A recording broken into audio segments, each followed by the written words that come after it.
9 de fevereiro de 2015. No primeiro derby do Allianz Parque, zagueiro falha e Corinthians vence o Palmeiras. Timão não ganhava na casa do adversário desde 1940. Santos tem trabalho, mas vence o Red Bull Brasil e lidera o grupo D do Paulistão. Em dia de Luiz Fabiano, o tricolor passa pelo 15 de Piracicaba e continua 100% no estadual. São Paulo apresenta o 8º reforço para a temporada de 2015. É o zagueiro Dória, que veio do Olympique de Marseille. Brasil encerra a campanha ruim no Sul-Americano Sub-20 com derrota para a Colômbia e vaga no Mundial. Os gols dos campeonatos estaduais pelo Brasil.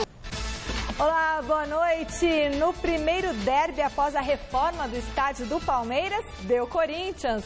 Com as duas equipes sem força máxima em campo, o Timão mais entrosado se aproveitou de uma falha do zagueiro Vitor Hugo e marcou o gol que encerrou o jejum de vitórias na casa do rival, que durava desde 1940, quando o Palmeiras ainda se chamava Palestra Itália. Veja os melhores lances na narração de Celso Cardoso. Aí Mendonça vai partindo pelo meio. Viu e viu bem a chegada do Bruno Henrique na trave!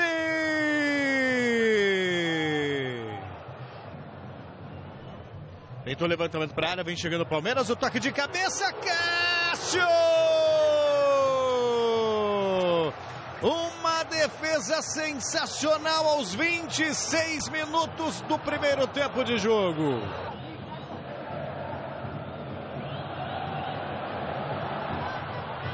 Olha só o recuo mal feito, pintou o gol, olha o gol, Danilo! Gol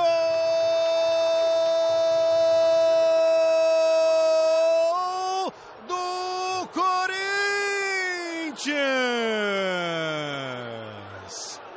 Aos 33 minutos, numa falha bizonha.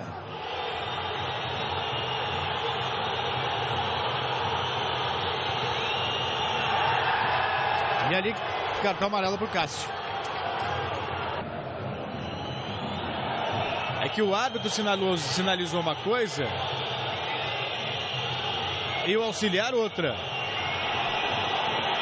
E o Cássio segue fazendo a liceira. Ele vai ser expulso. Ele vai expulsar. Está expulso. O Cássio pediu. Essa é a realidade. O Cássio pediu. Não tinha por que pegar outra bola. A bola parada, o Palmeiras tenta, mas no levantamento tira a zaga. Mendonça botou na frente, na velocidade, ganhou o colombiano, vem partindo sozinho, quem sabe para fazer o segundo. Olha Mendonça, pegou Fernando Praz. Ali o Dudu. Saiu o cruzamento, olha o Palmeiras, posição legal, tava valendo tudo isso. Estava valendo e ele perdeu o gol de maneira inacreditável. Corinthians parou pedindo impedimento e o Palmeiras teve a chance clara do empate.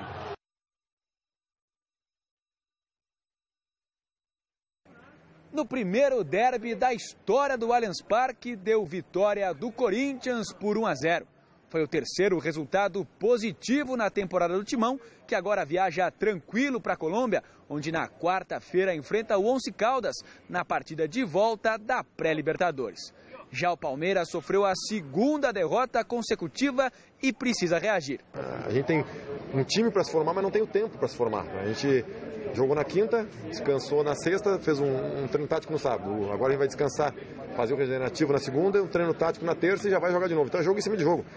A gente não tem muito tempo para trabalhar, então a gente vai ter que, na conversa, nos jogos e no pouco treino que a gente tiver, arranjar situações para que a gente continue evoluindo. Mesmo trocando peças, a maior satisfação e o maior orgulho que eu enquanto técnico tenho, e falei para eles agora, é saber que os atletas entraram e produziram aquilo que normalmente eles produzem no treinamento, mesmo não tendo uma sequência de jogos que oportunizem a eles ritmo. Eu não vou ficar aqui me esvaindo a explicação, vou seguir trabalhando e fazendo aquilo que eu acho que eu tenho que fazer. E peço realmente que o torcedor entenda e que, se possível, esqueça um pouquinho a emoção e veja tudo que está acontecendo, para que as coisas consigam se encaixar.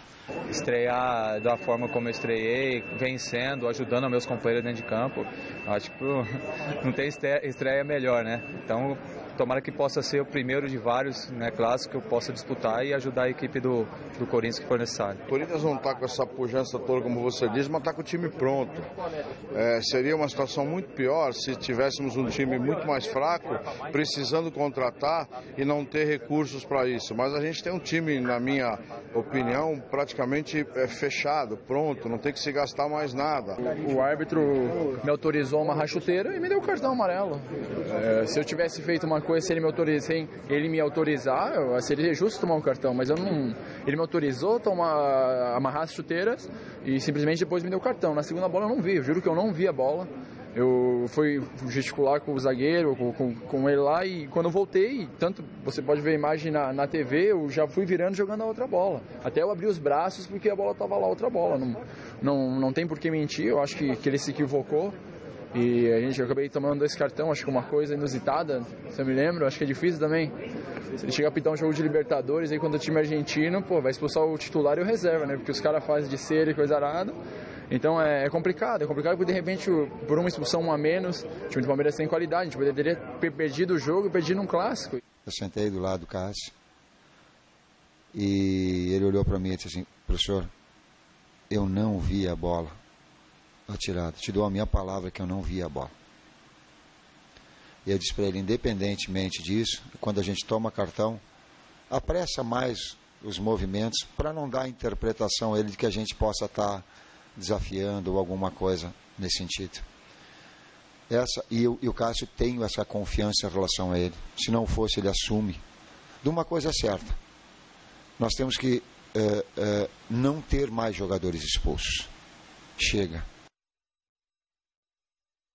Grande noite para você que acompanha o Gazeta Esportiva. Tanto que o Tite não quer mais jogadores expulsos, que ele condenou, inclusive, a ação do Guerreiro no jogo contra o Once Caldas, que deu margem à expulsão, e também a entrada do Fábio Santos, que poderia ter tirado o pé e acabou solando o adversário e também foi expulso. As expulsões realmente prejudicam o time do Corinthians, apesar de o Corinthians ter levado vantagem nos 2 jogos. Tinha um homem a menos contra o Once Caldas, conseguiu vencer, e tinha um homem a menos contra o Palmeiras e também conseguiu vencer. Sobre o Cássio, eu até falava na narração, porque lá de cima estava claro que ele estava desafiando o árbitro. Depois, ouvindo o Tite, fui eu que perguntei para o Tite a respeito se o Cássio tinha falado alguma coisa para ele, e alguns repórteres que estavam no campo realmente viram que o Cássio não percebeu que a outra bola estava em campo. Então, veja só, aí eu sou obrigado a fazer uma meia-culpa. Eu praticamente culpei o Cássio durante a narração, mas depois, ouvindo outras pessoas, e o próprio Cássio e o Tite, a primeira questão, se o árbitro autorizou o goleiro a amarrar a chuteira, obviamente ele não consegue amarrar com luva, ele tem que tirar a luva, isso leva um tempo. Talvez fosse mais sensato chamar um colega para amarrar a chuteira. E segundo, se ele não viu a bola, né, quer dizer, o árbitro teria que interpretar. Mas vendo de longe assim, fica claro, dá a impressão que você tem é que o Cássio realmente está fazendo cera. E aí, levando em consideração essa interpretação, mas estava na cara dele essa interpretação, acho que a expulsão foi justa. Como disse o Tite, né, receber um cartão amarelo, apressa um pouco mais a jogada para não parecer que está desafiando o árbitro. A gente está vendo aí o Mendonça, para mim uma grata surpresa, a primeira vez que eu vi ele jogando mesmo no Corinthians desde o começo, e jogou bem, jogou muito bem, um jogador meio malaco, né, meio malaco no bom sentido, brigador, tal, rápido, participativo. O Corinthians jogou sem 6 titulares, sem Fagner, Felipe, Renato Augusto, Elias, Jadson e Emerson. Ainda assim é um time muito entrosado, porque todos os outros jogadores que atuaram, exceção feita ao Mendonça, todos eles já foram titulares. Bruno Henrique, o Edu Dracena não, mas é jogador de categoria de seleção brasileira, quer dizer, é um jogador muito bom. O Bruno Henrique já foi titular, enfim, são jogadores que já estão acostumados, o Danilo, quer dizer, são jogadores que já estão acostumados com o Corinthians, o Petro já foi titular, por isso a vantagem sobre um Palmeiras que contratou muito, Flávio, mas ainda não teve tempo suficiente para ter uma cara de time. Boa noite. Boa noite, Celso. Boa noite, Michele, amigos do Gazeta Esportiva. Eu acho que o Cássio provocou a expulsão dele, sim. Digamos que ele não tenha visto a bola, ele não joga a bola, ele não leva a bola para a posição de bater tiro de meta, ele joga a bola lá para frente. Ele tinha acabado de tomar cartão amarelo, portanto não poderia vacilar. Tudo passa pelo que ele falou, eu nunca vi isso acontecer. Por isso que ele pagou para ver. Como nunca acontece, eu vou fazer cera. Então errou sim, e o Corinthians precisa tomar cuidado com isso, que está perdendo jogador, e jogador rodado. Perdeu o Guerreiro, perdeu o Fábio Santos, perdeu o Cássio. Olha onde ele joga a bola, ó. Claro que ele está querendo Eu acho até que a expulsão tem mais a ver com uma bola tão longa, né, do que... lógico. Não, porque aí ele joga a bola lá na frente. Ele está fazendo cera, bobagem total. Então, a expulsão foi correta, assim, achei que o árbitro foi muito bem na partida de ontem. Com relação ao Corinthians, o Corinthians está mudando a maneira de jogar e está jogando com extrema eficiência. O erro do gol foi um erro forçado pelo Corinthians. A culpa do Vitor Hugo é menor do que o mérito do Corinthians na marcação. Quando o Corinthians vai sair, o Palmeiras vai sair jogando, tem 3 jogadores do Corinthians fazendo marcação. Danilo, tem 3 jogadores. Esses 3 jogadores, eles abafam a saída de bola do Vitor Hugo e aí ele é obrigado a fechar. Quando você tem 3 jogadores marcando a saída de bola, você abdicou de alguma coisa aqui atrás. Aquela coragem que a gente cobrava no futebol brasileiro. Todo mundo recua, fecha, joga no contra-ataque. O Corinthians não fez assim. Depois que o Cássio foi expulso, aí sim, fez 2 linhas de 4 e contra-atacou. O Corinthians, repare, tem 3 jogadores do Corinthians em cima, tá vendo? Abafando a saída de bola. E aí você é premiado, você força o erro. Você força o erro do cara. Isso é legal, porque se tem 3 ali, não tem tanta gente aqui atrás. E o Corinthians já jogou assim contra o Once Caldas. Ele já espremeu o Once Caldas no campo defensivo quando o Once Caldas estava com um homem a mais. Então é um Corinthians diferente, já está fazendo muita diferença as observações do Tite, aquele ano que ele ficou vendo, estudando. Eu vejo um Corinthians com um potencial enorme. Esse time tende muito a crescer. O Palmeiras não saiu do lugar. Desde o jogo contra o Red Bull, até agora o Palmeiras não saiu do lugar. Tem muita gente para estrear, não adianta você dizer, vai dar certo ou não vai dar certo, mas não saiu do lugar até agora. É muito claro isso. Bom, e como foi previsto aí pelos promotores de justiça, né? Tivemos confusão, tivemos brigas nesse clássico. A torcida do Palmeiras em frente ali à arena, né? Entrou em confronto com a Polícia Militar e os torcedores corintianos brigaram entre si. Justamente por isso que eu estou falando, para soltar as imagens aí e a gente mostrar. E os torcedores do Corinthians quebraram banheiros, quebraram assentos do estádio. Isso aí foi na frente do estádio. Os palmeirenses brigando com a polícia. E disso tudo a gente questiona. Torcida única? Não acho que vai melhorar. Ou não? Não melhorou em nenhum lugar do mundo. A Argentina é um exemplo aí que não resolveu nada. Eu acho que resolve aqui, ajuda bem. Eu acho que não resolve bem. Primeiro que você vai poder levar a sua família. Porque aí só tem um grupo de bandidos e não 2. E o confronto entre os bandidos fica restrito entre eles. Segundo, a renda aumenta. Terceiro, você não quebra o campo do adversário. E quarto, para que você quer esse tipo de outra torcida? Já é torcida única. Mas... Ou você acha que teve algum cara decente do Corinthians que foi mas aí eu defendo uma outra tese. Quer dizer, por exemplo, se você vai a uma casa de show e você quebra a casa de show, você tem que pagar. Você não quebra assim. A casa de show. Então, mas se acontecer, você quebra. Então você tem que colocar câmera, você tem que colocar segurança. Mas pra que você o cara fez isso, você recolhe o cara. Mas para que você vai levar então, mas prende o cara, pune o cara para que ele entenda que isso não existe no Brasil, a gente já sabe. Uma outra coisa, Flávio. Olha isso, isso aí a gente por exemplo, tem lá 2.000 ingressos para torcedores, todos os ingressos numerados e disponibilizados para o público. Não tem que separar só para a torcida organizada. É assim? E cadê Mas deveria ser. Mas não é. É isso que o Ministério Público tem que cobrar. Deixar o ingresso para todos. Não tem essa cota para a torcida organizada. A promiscuidade entre todo mundo. Eu tenho a impressão que se vende esses ingressos, se racha, sabe? Todo mundo tem interesse nessa picaretagem e não é ingresso para outra torcida, é ingresso para bandido. Você tem um grupo de bandidos, você vai levar outro. Então tira isso fora, já é torcida única. Mas por que a torcida do Palmeiras brigou com a polícia? Aí já é coisa, é coisa já deles, né? Coisa antiga. Parece que em algum momento eles quiserem invadir o estádio, é coisa de bandido. Na verdade, se fosse um país decente, essas porcarias não existiam mais. Mas existe um acordo muito forte, velado entre políticos, cartolas, o próprio Ministério Público, a Polícia Militar. Eles se ajeitam todos, é tudo, um conhece o outro. Então aí, mas a outra torcida não serve para nada. Se fosse torcedor mesmo, mas não é cara decente. É só porcaria. Por que você vai preservar a entrada de um bando de porcarias? Já tem as porcarias locais, não leva a outra porcaria. Seja bem claro, essa confusão não tem a ver com a torcida visitante. Há tese diferente, né? Que é que o bando do outro lado entrou e quis desviar caminho, e aí eles foram para atacar e a polícia estava no meio e não deixou. Outra tese, eles teriam entrado e começado já a quebrar a cadeira. Aí os caras quiseram invadir para entrar. Enfim, tem uma série de situações que eram absolutamente previstas. Se você tem duas gangues, a chance de uma gangue provocar outra é enorme. E aí, o que é que acrescentou a ida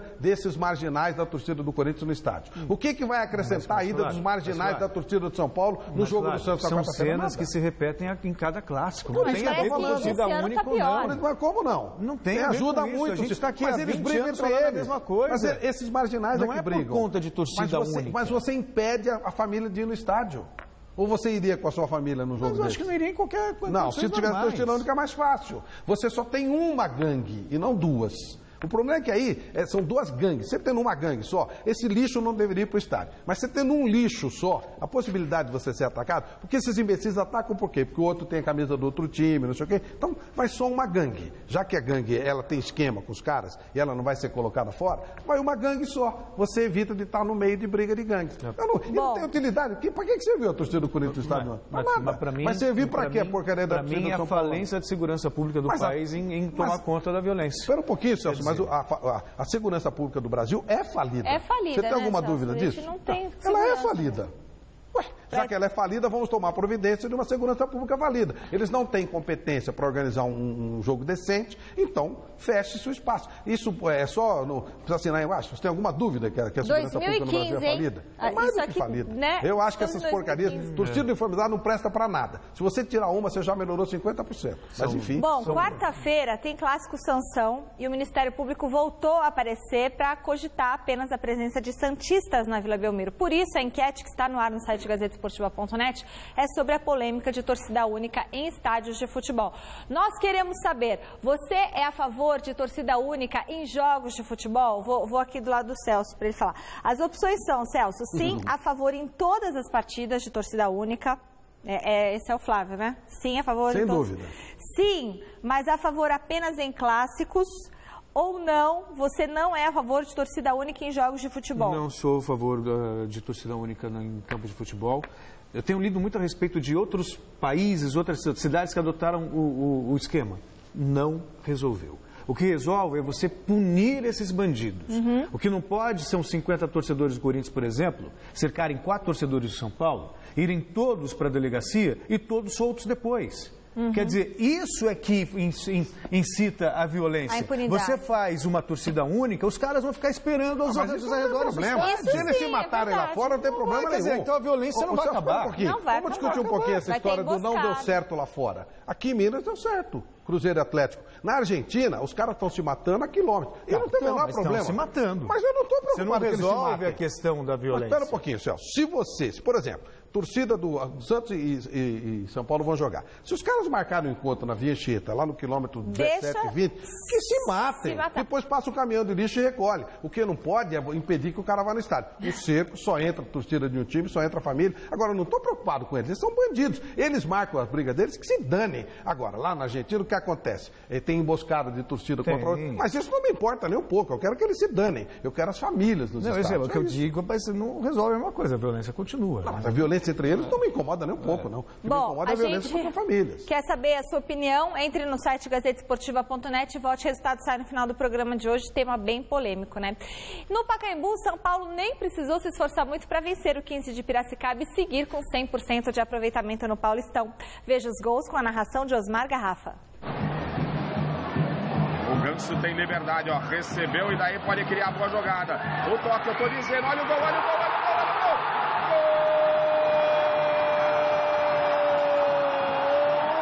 Gol do São Paulo! É do fabuloso, é de Luiz Fabiano. Ainda Michel, Luiz Fabiano tá pedindo, é pra ele, hein? Recebeu, dominou, olha o gol, se livrou do goleiro, aqui deu pênalti.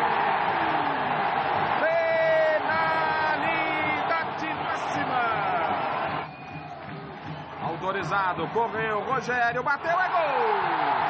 Gol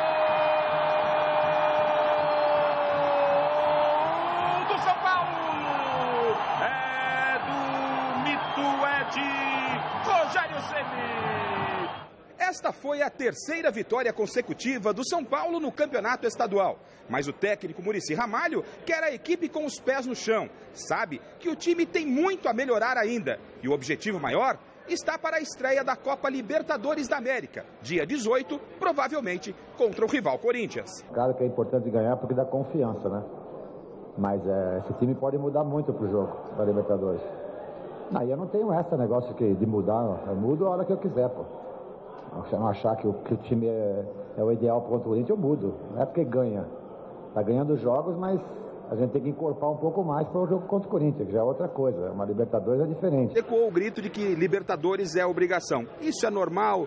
Mexe com o grupo? Tem algum reflexo ou não? Eu acho que é normal. O torcedor ele é apaixonado e impulsivo. Ele quer... A Libertadores só começa a ser jogada na outra quarta-feira ainda, né? Mas é natural, principalmente quando se tem um rival dentro do seu grupo. Eu acho que isso mexe com o emocional do torcedor. E nós também queremos vencer a Libertadores, assim como eles querem. Eu, para mim, tenho uma vontade muito grande, gostaria muito de poder encerrar a carreira com um título como esse. Mas o grito eu acho que é compreensível, normal. O torcedor gritou no começo do jogo, mas incentivou também durante toda a partida. O time venceu, que dá confiança, vai ganhando confiança, ganhando entrosamento. Agora é lógico que na Libertadores acredito eu que jogos mais difíceis nós teremos pela frente. O Corinthians ainda tem o jogo da volta com o Caldas, mas não dá para imaginar o Caldas vencendo por 5-0. Não. Aí eu fico não desse Corinthians. Aí eu fico me perguntando o que vai ser esse clássico Corinthians e São Paulo. Acho não, tenho certeza. É a primeira vez na história da Libertadores que os dois times se enfrentam. Teve São Paulo e Palmeiras, teve Santos e Corinthians. São Paulo e Palmeiras, São Paulo e Corinthians não. Palmeiras também teve, é verdade. É verdade. Teve o famoso defesa do Marcos. E assim, comparando os dois momentos, São Paulo venceu tudo aqui no Campeonato Paulista. Mas o Corinthians teve jogos mais difíceis e me convenceu mais do que o São Paulo. Claro, é começo de temporada. E quando a bola rolar também pela Libertadores, aí a motivação é outra, o espírito é outro, mas o Corinthians me parece melhor nesse momento, Flávio. Eu acho que o Corinthians chega melhor também, concordo com você. Esse jogo foi muito difícil para o São Paulo, muito. O 15 Piracicaba, ele teve todos os itens de estatística, ele foi superior. Chutou mais no gol, teve mais posse de bola, ele teve domínio, ele teve mais faltas a favor, tudo.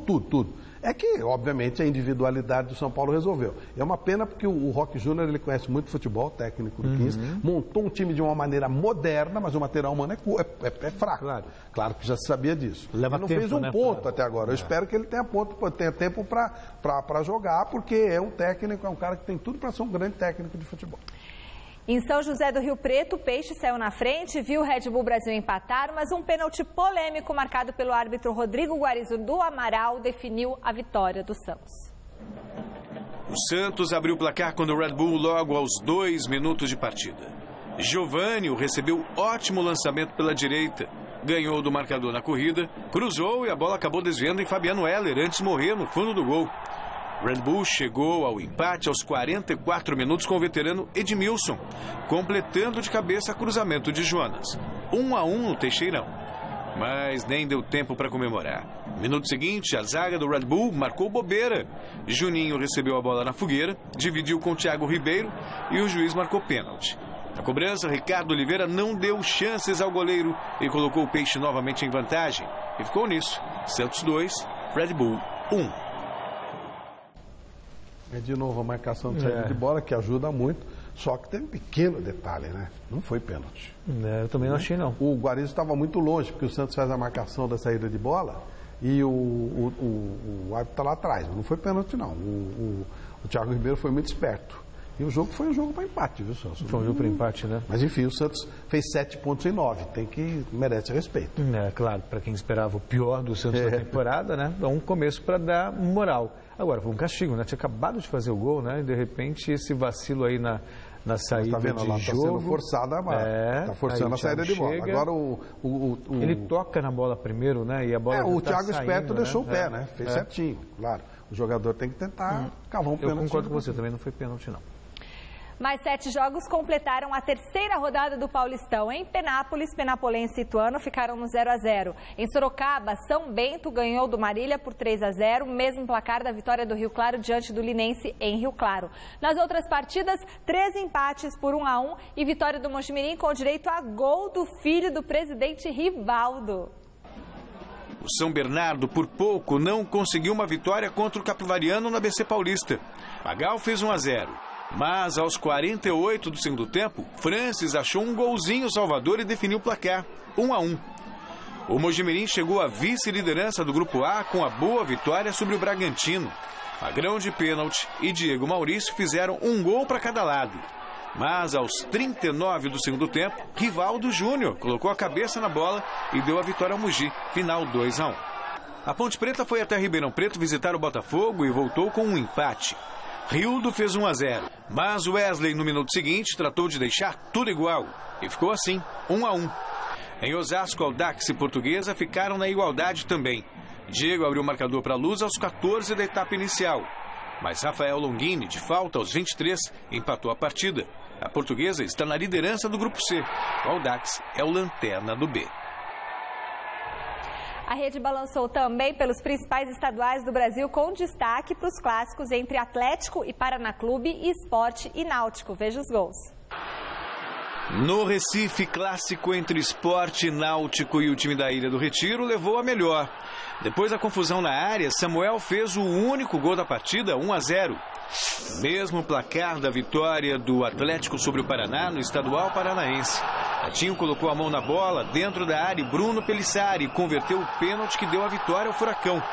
Pelo Campeonato Gaúcho, o Inter venceu o Novo Hamburgo com este gol de pênalti de Alex no final do primeiro tempo, 1-0. Fora de casa, o Grêmio abriu o placar contra o Avenida, com Douglas batendo pênalti. Já no segundo tempo, Paulinho deixou tudo igual, 1-1. A 10 minutos do fim, Carlos Alberto resolveu dar aquela força ao Grêmio fazendo contra. E nos acréscimos, Marcelo Moreno definiu a vitória do tricolor por 3-1. Em Minas, o Atlético venceu a segunda na competição fora de casa diante do Mamoré. Gemerson no primeiro tempo e Luan no segundo garantiram os 3 pontos ao Galo, líder isolado do estadual. Já o Cruzeiro tropeçou em casa diante da Caldense. Gols só no segundo tempo. William abriu o marcador para a Raposa. Mas Luiz Eduardo, 5 minutos depois, decretou um empate no Mineirão. 1-1 e nada mais. No Rio de Janeiro, o Botafogo goleou o Bom Sucesso por 4-0. Diego Jardel e Bill fizeram os gols da primeira etapa. Thiago, Carleto e Fernandes marcaram na segunda e fecharam o placar. O Fogão é o terceiro colocado com 7 pontos ganhos. Longe de casa, o Vasco apenas empatou com o Tigres por 1-1. Paulinho Guará abriu o placar para o time mandante. 3 minutos depois, Rafael Silva deixou tudo igual e definiu. O Vasco está em quarto na tabela. Em Volta Redonda, o Flamengo enfrentou o Resende e Anderson Pico fez 1-0 aos 16 da etapa final. De pênalti, Alexandre aumentou a vantagem do Mengo. Anderson Pico, agora contra, descontou para a equipe da casa, mas era tarde. 2-1 Flamengo, vice-líder do campeonato. E na primeira posição está o Fluminense, que venceu o Bangu no Maracanã e somou a terceira vitória em 3 jogos. Fred abriu o placar. No segundo tempo, Almir tentou estragar a festa do tricolor. Só que Robert entrou em ação e marcou o gol da vitória a 6 minutos do fim. 2-1 Fluminense. Placar final. O assunto agora é o Campeonato Sul-Americano Sub-20. A Argentina venceu o Uruguai por 2-1 em pleno Estádio Centenário em Montevidéu e ficou com o título da competição. O resultado garantiu aos nossos irmãos a participação nas Olimpíadas do Rio em 2016. A outra vaga ficou com a Colômbia, que ganhou do Brasil por 3-0. A Colômbia, Celso, ganhou do Brasil por 3-0 e terminou o hexagonal final na segunda colocação. O Uruguai ficou em terceiro e a seleção brasileira em quarto. Colômbia, Celso, melhor futebol do que o Brasil, mais organizado. É isso mesmo. Que tomou de 4 do Corinthians, né? Não, o Once Caldas. Então, Brasil hoje, e Colômbia é uma coisa, Once Caldas e Corinthians é outra coisa. Fez parte do meu comentário. Eu disse que o futebol colombiano hoje é mais organizado que o Brasil e está num nível acima do brasileiro. Só se for o da seleção. As 4 equipes vão participar do Mundial Sub-20, que vai começar no dia 30 de maio na Nova Zelândia. Veja os gols da vitória colombiana do Celso. Gols só no segundo tempo para Brasil e Colômbia.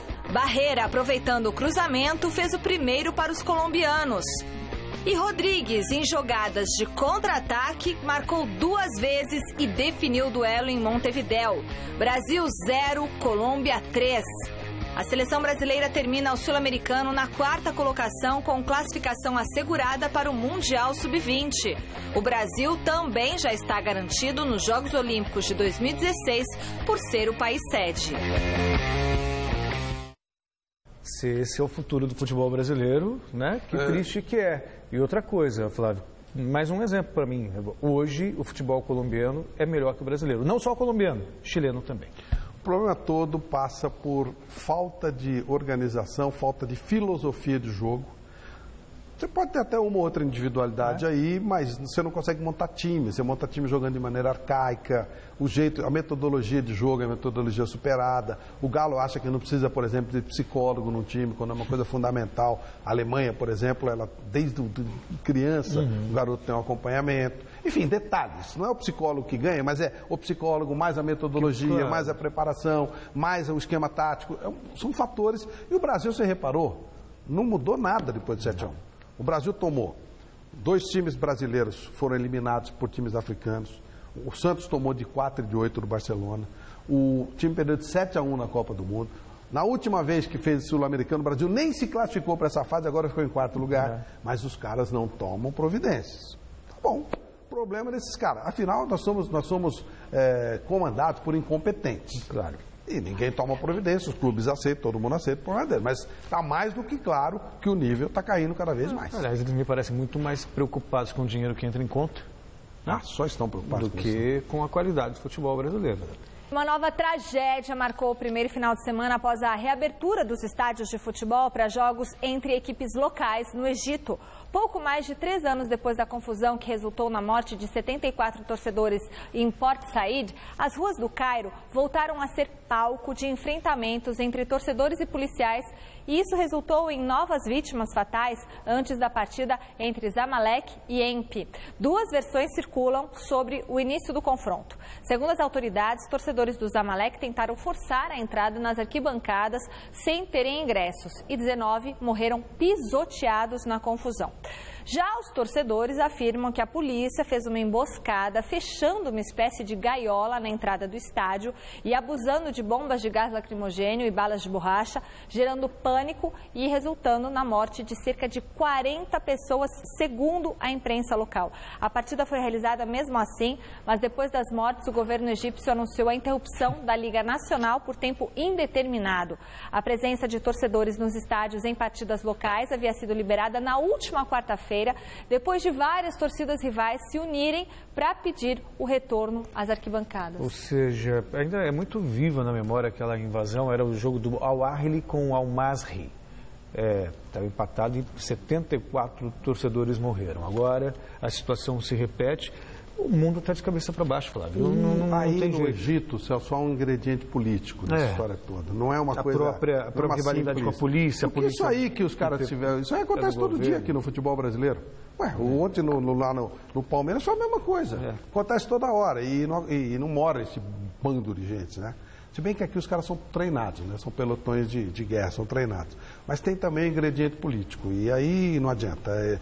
A estupidez, a ignorância somada ao problema político e acaba gerando... É uma pena, porque eles são apaixonados por futebol. Fale conosco através do Twitter do programa, endereço twitter.com/GazeteEsportiva. Lá você fica sabendo tudo o que rola no Gazeta Esportiva.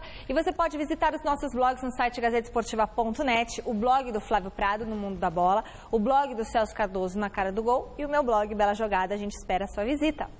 Muito bem, vamos voltar a falar do Santos, que depois de vencer o Red Bull Brasil por 2-1 em São José do Rio Preto, desembarcou no final dessa manhã na capital paulista. Confira na reportagem do Osmar Garrafa. No desembarque santista, apesar da boa vitória de ontem, o técnico Enderson Moreira se demonstrou muito irritado com a arbitragem, pois além dele, o Peixe também teve o lateral Cicinho expulso. Eles foram extremamente rigorosos com uma equipe que não pratica antijogo. Então, eu particularmente fiquei muito decepcionado com a condução do jogo que eles tiveram. Eu acho que não precisava, né, das atitudes que eles tiveram, mas faz parte do passado. Vamos seguir agora e concentrar no jogo de quarta-feira. A maior preocupação de Henderson está no pouco tempo que vai ter para arrumar a equipe para o clássico de quarta-feira contra o São Paulo na Vila Belmiro. A gente gostaria talvez de ter uma semana aberta para poder preparar especificamente para o jogo. Os jogadores retornam às atividades agora à tarde, mas não podem, vão fazer um trabalho de recuperação. Amanhã à tarde também a gente não pode fazer muita coisa porque é véspera já do jogo, mas mais na base da conversa, de algum encaixe, alguma coisinha diferente. E a gente está se encontrando. Eu acho que o time entendeu a proposta, a gente sabe sofrer dentro do jogo. Agora, é óbvio que fazendo um grande jogo contra o São Paulo dentro de casa, vai passar uma outra imagem, traz muito mais torcedor e o pessoal começa, principalmente vocês da imprensa, vão avaliar bastante, baseando-se por se tratar de um clássico. Para o clássico contra o São Paulo, o técnico Anderson Moreira vai contar com a volta de Robinho. Porém, Gabigol e Caju, que estão retornando da seleção sub-20, vão ter que aguardar outra oportunidade para aparecer entre os titulares santistas. Gabriel e Caju não têm a mínima condição de poder nem participar de um treinamento com a nossa equipe. Eles terão aí pela frente uma semana de folga para voltarem a um nível bom fisicamente, emocionalmente. Foi uma competição desgastante sul-americana, muita pressão. É importante que eles possam recuperar esse aspecto e retornar normalmente aí às atividades. O São Paulo começa a semana pensando no clássico da próxima quarta-feira contra o Santos na Vila Belmiro. O repórter Felipe Boril esteve no CT da Barra Funda acompanhando a reapresentação do tricolor, que teve reforço para a zaga chegando. Início de semana, o técnico Muricy Ramalho tem só motivos para comemorar. Quer ver só? Souza voltou aos treinos com bola e deve ser relacionado para o clássico da próxima quarta-feira contra o Santos. Olha outra boa notícia. O 8º reforço chegou. É o zagueiro Dória, canhoto, que foi escolhido a dedo pelo treinador são paulino. Uma posição carente hoje em dia. Canhoto tem muito pouco, né? Tem grandes jogadores, tem o Dante, mas eu acho que quando é canhoto, a pessoa geralmente joga no meio, ou lateral esquerda, né? E às vezes até mesmo alguns zagueiros que começam sendo zagueiro, vai para lateral esquerda. Mas se tem pouco, tá bom para mim, deixa eu quieto lá. É melhor que não tenha mais não. Dória chega por empréstimo ao São Paulo até o dia 30 de junho. Está com uma vontade maluca de entrar em campo. Só precisa tomar cuidado para não exagerar. Eu conversei com a minha família, eu acho que eu tenho que me controlar para não ser expulso no primeiro jogo, porque com tanta vontade que eu tenho de jogar, de fazer um jogo, de estar ouvindo a torcida. Então, estou trabalhando muito mentalmente para fazer uma excelente estreia, se Deus quiser, e ajudar o São Paulo. Essa vontade tem explicação. Na Europa, Dória foi vítima de uma das loucuras de El Loco. Dória saiu do Botafogo e chegou ao Olympique de Marseille como uma grande contratação. Só que um desentendimento entre a presidência do clube e o técnico Marcelo Bielsa o impediu de entrar em campo, o que deixou o jogador bastante chateado. Tão chateado que o zagueiro tricolor não quer nem ouvir falar de El Loco Bielsa. Não quero falar dele porque ele não queria falar nunca de mim lá. Pergunta pra ele, eu acho melhor. Ele falava assim, pergunta pro Dória. Quando eu cheguei lá, fui comprado pelo presidente e ele não foi consultado. Eu acho que ele ficou chateado por não ser consultado e ser o treinador do time. Tipo, eu cheguei lá e aí, ó, Dória tá aí, tá. Aí lá, por quê? Se não foi nem consultado, por exemplo. Então, eu acho que ele ficou chateado por isso e que o meu modo de pensar é que ele não quis provar que não precisava me utilizar. Já que a oportunidade chegou, é hora de abraçá-la. Quem sabe por aqui você tenha mais sorte e possa realmente mostrar o seu valor a quem um dia não quis saber de você. Apesar de você amanhã há de ser outro dia. Só o próprio Bielsa pode explicar as razões de não querer o Dória. Estamos falando de um dos maiores técnicos do mundo. Claro. Não estamos falando de um Zé Mané qualquer, não. Eu já tenho a minha restrição em cima do Dória exatamente porque o Bielsa não aproveitou. Teve essa situação com o presidente, mas se ele tivesse mostrado serviço para valer efetivamente, provavelmente teria a posição garantida. O Bielsa é um dos maiores técnicos do mundo. Eu coloco entre os 3 maiores, Mourinho, Guardiola e Bielsa. cara conhece demais futebol, conhece profundamente, sabe quem é o jogador, enfim. Eu olho, isso aí é um ponto que ele vai ter que explicar muito jogando dentro de campo. O que serve de alento é que atuar no futebol brasileiro hoje é mais tranquilo do que atuar no futebol europeu. Quer dizer, as oportunidades são maiores e a chance de você se dar bem também é maior. Muito bem. As chances são maiores. No Palmeiras não há tempo a lamentar, hein? Depois da derrota no derby, o Vertão volta a campo quarta-feira. E o volante Amaral, que foi titular no Clássico, conversou com a imprensa e revelou que o grupo fez questão de dar força ao zagueiro Vitor Hugo, que acabou sendo vilão no Clássico. Vitor Hugo deixou boa impressão nos 2 primeiros jogos do Campeonato Paulista. Mas justamente no clássico contra o Corinthians, falhou feio no lance que originou o gol da vitória do rival. Um prato cheio para crucificar o jovem zagueiro, mas não foi isso que aconteceu. Quando ganha, ganha todo mundo, quando perde também. A gente nem deixou ele falar porque a culpa não é só dele, é de todos do elenco. Então ele começou a falar, o professor já cortou logo e a gente também, e já começamos a oração, porque quando ganha, ganha todos, também quando perde, perde todos. O fato é que não é hora de achar culpados, e sim de fazer o time evoluir e encontrar um padrão de jogo. As 2 derrotas seguidas transformaram a empolgação inicial da torcida com as 19 contratações em preocupação. E você está num time grande, como é a equipe do Palmeiras, a grandeza que tem. Mas a gente pede paciência para o torcedor, pede que ele continue com esse entusiasmo, que isso vai ser bastante importante. A equipe ainda está em montagem ainda. O professor vem conhecendo as características de cada um jogador e a gente também de alguns jogadores. Então isso não é da noite para o dia, mas a gente pede que a torcida continue indo aos estádios, nos incentivando. E a cobrança também faz parte. Isso aí vai ajudar nós a crescer. Não é fácil ter paciência, principalmente depois das últimas temporadas. O torcedor palmeirense está ansioso por bons resultados. Mas é possível sim ainda ter esperança. Faltam jogadores importantes para estrear. Entre eles, Arouca, Cleiton Xavier e Valdívia. Acredito que melhora bastante, tanto ali na experiência também que esses jogadores têm, jogadores bastante vividos. A gente até dispensa comentário para falar desses jogadores pela qualidade, pelo histórico que tem dentro do futebol, e com certeza vai acrescentar muito, tanto na parte técnica também como na parte de liderança e dar mais maturidade para a equipe também. Então a gente sabe que vai somar bastante para o nosso elenco. Arouca, que nesta segunda-feira participou de um jogo-treino contra o Santo André, é o que está mais perto de jogar. Cleiton Xavier só começou a treinar no último sábado e ainda precisa se condicionar fisicamente. Já Valdívia, continua sendo a grande incógnita do Palmeiras. Vou contar com o Valdívia, esquece o Valdívia. Bem, com a chegada do Cleiton Xavier, a tendência é essa mesmo. Esquece, não conta com isso. Mas o Arouca e o Cleiton devem dar uma qualidade boa ao meio campo do Palmeiras, sem dúvida.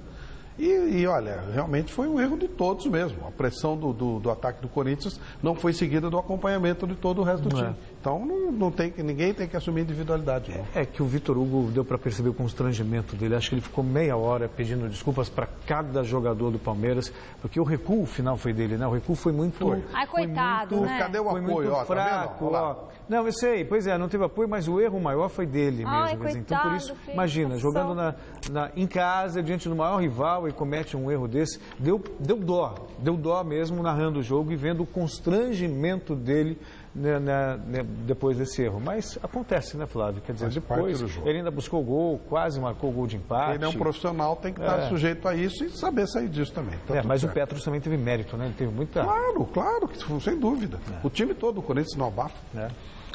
Bom, resultado final da enquete de hoje do site gazetesportiva.net. A pergunta era se você é a favor de torcida única em jogos de futebol. E deu que não, 41% dos votos. Sim, mas apenas em clássicos, 37%. E sim, em todas as partidas, 21%. Deu que não, Celso.